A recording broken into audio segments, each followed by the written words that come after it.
Hello, all. My name is John Abraham. I'm a principal analyst with Appledore Research, and I lead the digital enablement research practice. Today, I have with me Chris from MATRIXX to talk about digital monetization for telcos. Hi, Chris. Hey John, pleased to be here. So, I have been tracking this segment for well over a decade now, and in this time, I've had the opportunity over the years to closely engage with MATRIXX executives and track the evolution of the company from a small startup to a firm that has made inroads successfully into one of the most complex and perhaps most challenging segment within the telco operations framework, which is monetization. And along the way, MATRIXX has built a reputation for its strong charging capabilities with multiple tier one deployments. And now, Chris, I understand that you are taking that further with digital monetization. So tell us, what is digital monetization mean? Sure. Yeah, so we refer to ourselves as having a digital monetization solution. It's really about having a component in the architecture that is fully responsible for monetization. So this means every type of financial transaction can be executed by this solution. So obviously usage and the management of bundles, but also things like one-time charges, recurring charges, subscription charges, device charges, all kinds of discounts and taxation. So firstly, it's that breadth that every type of financial transaction could be executed by a single platform. And the concept covers being able to deliver the ability to do so flexibly, to deploy those changes quickly into the market so that you can keep up with the competition very quickly. And because everything is in one place and everything is real time, it comes with an exceptional customer experience that aligns with people's modern expectations of what a digital service should be. And then finally, it's for every payment method. So it's not just consumer prepaid because that mandated authorization is.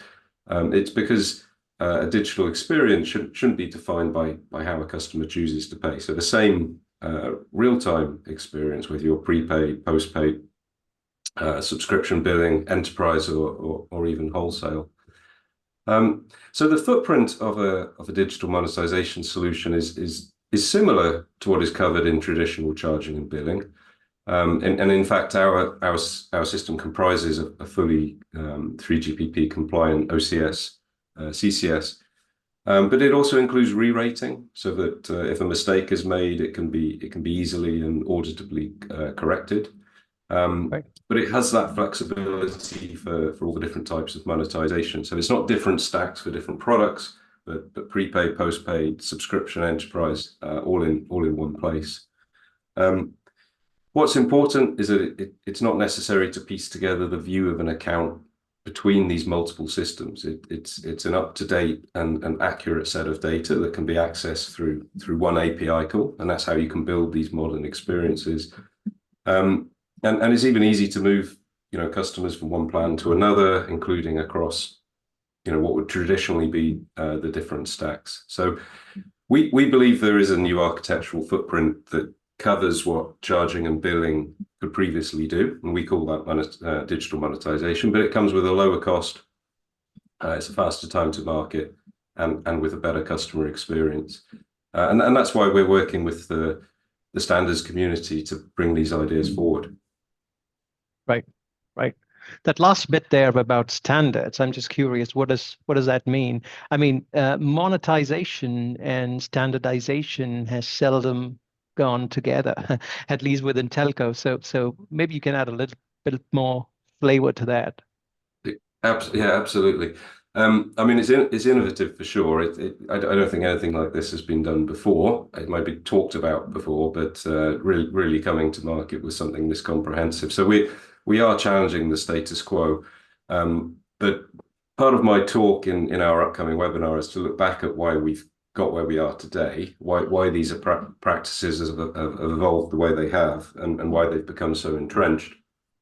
But we're absolutely not trying to go out on our own and ask our customers to do something proprietary. And it's absolutely critical that we know as well as anyone that putting together a telco's BSS architecture, it's going to involve multiple vendors and integrations, and even monetization is more than charging and billing, but it's still only one piece of this much wider puzzle. So when we talk about standards, on the network side, they're very well evolved with the 3GPP. So we have a fully standards compliant OCS, CCS, and that is part of this architecture that we're proposing. We continue to talk to the traditional diameter, the 5G SPA protocols, or even older camel 3G technologies and so on. On the billing side, it's always been a weaker element of the standards. This is something that we want to address, that sort of grey area and the overlap between charging and billing. So in that space, we're working very closely with Telemanagement Forum to help define the ODA and the components in this area and evolve it to be more representative of the actual processes that are taking place. So yeah, this won't only suit us, of course. These are standards that could apply to any vendor, and it's important to note this is a community effort that everyone can benefit from. Right, right. Well, I just have one more question for you, and I guess it should be quite a common question to most of our listeners, which is why now? Yeah, well, yeah, exactly. What's the timing? I mean, I started hearing about this concept from our customers first a few years ago. So we kept bumping into kind of customer programs called things like lean billing or light billing. That's really where it came from. And I think customers probably called it that way because they generally have a pain point with either a collection of billing systems or certainly with these large and costly legacy billing stacks. And wanting to improve the time to market and wanting to improve the customer experience and hoping to drive down the costs of running this part of the BSS. So the underlying concepts from those programs are actually the same. They're often looking for a path where more of the transaction management could be performed in a single place for consistency and cost reduction.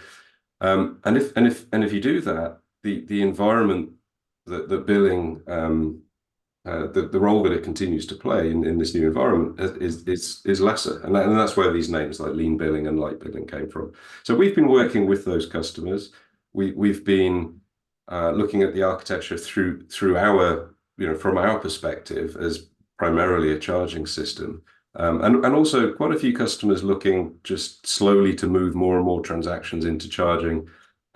Just so that there's more real-time behavior, so there's more consistency, and so on. So I think the basic premise has been tried before, but usually the playbook sounds a bit more like a billing consolidation project. So it's look, we've got too many billing systems. It's one or several too many. We need to kind of consolidate down. But those projects aren't looking at changing anything architecturally. So one of the, like I said in the webinar, what I want to talk about is how we got here and how really it's 30 years ago. Some of the assumptions that were true then and aren't true now still dominate how we do things in this space. Right. So if we look at it afresh, how can we take on different and clearer roles? And that's where the advantage is.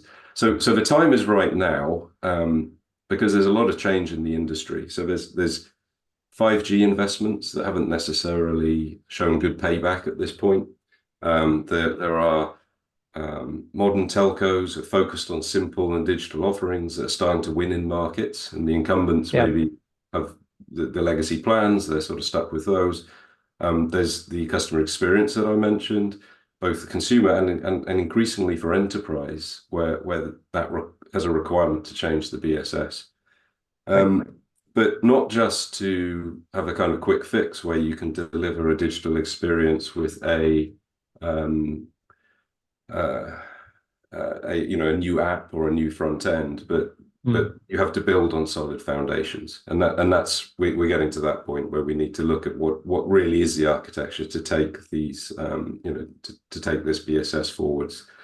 Right. So to leverage that experience to be agile for the new charging models. That's why we think that the time is right in the market to look at how you monetize your network and to put in an architecture that you can grow with going forward.